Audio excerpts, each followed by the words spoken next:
నల్ల బియ్యంతో ఉప్మా ఇలా వారంలో కనీసం 4 రోజులు తింటే మనకి ఇమ్యూనిటీ పెరగడంతో పాటు మెల్లిగా బరువు కూడా తగ్గుతారు. ఇలా బరువు తగ్గాలనుకునే వాళ్ళు నల్ల బియ్యంలో కాలాబట్టి ఉంది, బర్మా బ్లాక్ ఉంది, మణిపూర్ బ్లాక్ ఉంది, కృష్ణవ్రిహి ఉంది. ఇవన్నీ కూడా నల్ల బియ్యాలే. వీటిలో ఏది తిన్నా మీకు మంచిగా రోగనిరోధక శక్తి పెరగడంతో పాటు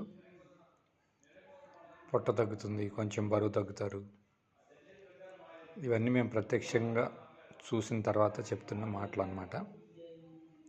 కాబట్టి ఇలాంటి సమస్య ఉన్నవారు, అంటే వెయిట్ లాస్ అవ్వాలనుకున్న వాళ్ళు, రోగనిరోధక శక్తి పెరగాలనుకున్న వాళ్ళు ఈ నల్ల బియ్యం మీ చుట్టుపక్కల పండించే రైతుల దగ్గర తీసుకొని, ప్రకృతి వ్యవసాయ విధానంలో పండించే రైతుల దగ్గర తీసుకొని చక్కగా ఉదయాన్నే ఇలాగా అల్పాహారంగా ఉప్మానో, సంకటో, జావో ఏదో ఒక రూపంలో చేసుకొని తింటే ఆరోగ్యంగా హెల్తీగా వెయిట్ లాస్ అవుతారు.